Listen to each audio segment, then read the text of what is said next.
Hello everyone, I am Alejandra Acosta. I am studying architecture. I am in the 7th semester, and today I want to talk about something that is interesting for you. I believe that the history of the university and the history of the creation of our city, two places where we live and spend most of the time, is a good topic to talk about architecture. I also want to tell you the importance of the architecture school of this university to the development of our country so we can be proud of it and value the place where we are educating. How was our city in 90s? Well, Bogota was a small, underdeveloped city compared to the important city of Latin America. This is a map of the size of the city at the moment. In the second map, we see the comparison of the current map with the red border, that is the size of Bogota in 1880s. As you can see, it was very small and began in the center of the city.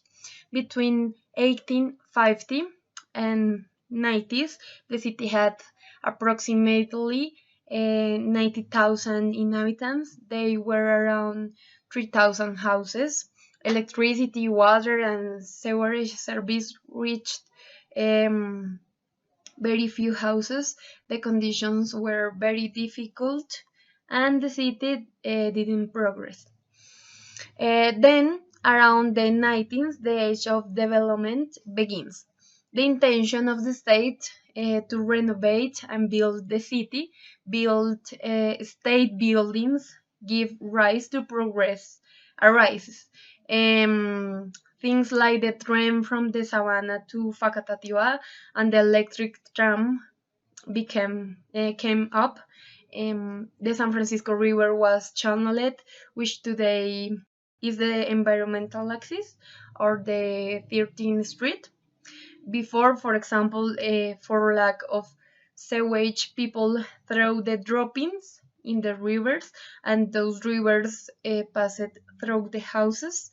This is an old photo of the Plaza de Bolivar. It was previously a marketplace. In the city were engineers who had built great works such as the Primate Cathedral of Colombia. But how was the construction of these impressive places in the city center? For the construction of steel buildings, the government sent ambassadors to European countries in search of architects who came to things, work and teach. These were brought with the intention of turning the city into a city progress. These architects were hired to build state buildings and teach students in our country. This is how the Republican age of architecture in Colombia begins. These of those architects were, for example, Thomas Reed and Gaston Lelarge. Who ended up building these characters? They made very important buildings. Gaston Lelarge, for example, made the Líbano Palace, the Moroccan Castle, the Clock Tower in Cartagena, and the Cundinamarca Governorate. Meanwhile, Thomas Reed built the National Museum and the National Capitol. Why did they leave the country? As always, the government paid them very badly in comparison to all the tax they had, prepare clashes, teach, design, build, then they got tired and left. European architects, among others, taught at the Central University and of course in the National University. This is where the role of the National University begins to have great importance for the progress of the country and the role of the architect in Colombia. But as it develops, what happened in parallel with our university, who designed and who did is arise? In 1867, the university was scattered through the city. Classes were held in cloisters of religious communities. In 1935, President Alfonso López Pumarejo and his plan for modernization of the country decides that the National University should be reorganized and have its own campus. Where? In isolated land west of the city, far from the influence of the state. This was Bogota in 1935. This is a map of the time. As you can see, it was isolated from the center. They were not access roads, and it was a farm that the government bought. It was the Salitre farm, and today is the Salitre, the can, and the place of the university. This was bought for 150,000 pesos. Who?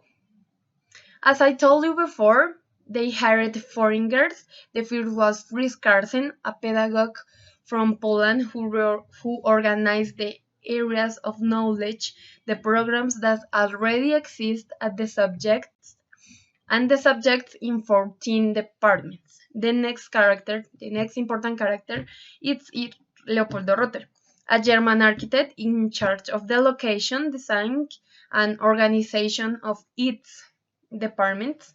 Rotter raised this plan for the design of the university. This is the original plan of the National University of Colombia, raised in 14 buildings in bar, which are these pieces in yellow, this, for the 14 departments within two ellipses that articulate together. These ellipses are car tracks and slow moving. In the center, he proposed a lake and a library. The sports area is the purple zone, which connects in a vertical axis with the rectory area in green.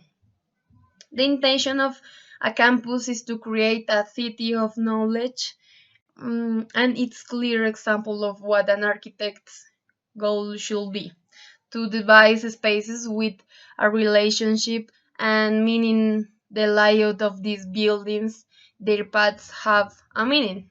This is a good example of the architect's design in the urban area. Finally, due to administrative problems with the government, this term is the final level of the university. However,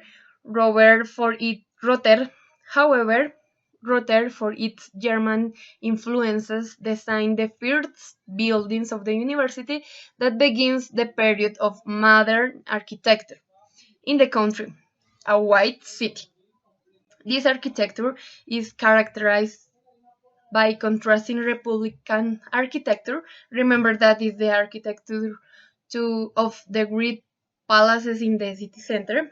However, modern architecture is characterized by having no columns on the facade, having beautiful and large windows, is symmetrical and facades of white color. The buildings built by him are thus in yellow. We have the Architecture Museum, the Alfonso López Pumarejo Stadium, the Engineer Building, the Acoustic Shell. These buildings are cultural heritage of the country, have a historical value, and among others are the gathered on our campus. That is why the white city is so important of the architectural level, and also the university as an institution redefine education in a country. And what about the Faculty of Architecture? The university's architecture faculty was the first architecture faculty in the country. This is the old architecture building of the university, which was demolished 8 years ago. This photo is very sad. But the academic legacy with which the school began were these great European architects who built our city and educate the great Colombian architects who later built the country. They designed the first urban plans for Bogota, the architect was so important. For example, he became in the mayor of the city, and they were architects educated in our university.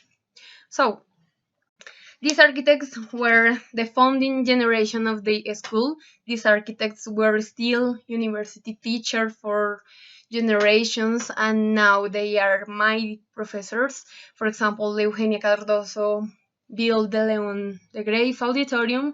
Rogelio Salmona designed the postgraduate building of human sciences.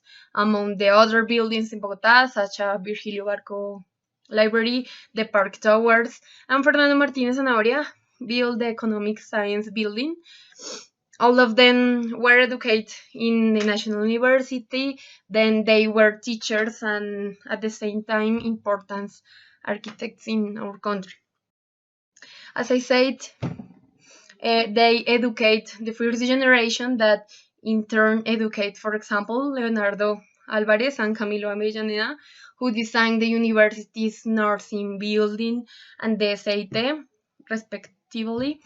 And they, for example, were my professors in previous semesters. Then the photos of these people are the photos of some of my architecture teachers who at the same time are very important for the country, and that are part of what I consider the second generation. For example, this is Ramon Bermudez. He designed the Agora building in Corferias. He is grandson of Guillermo Bermudez. He's Guillermo Bermudez, and he is currently my teacher. And finally, we are the students.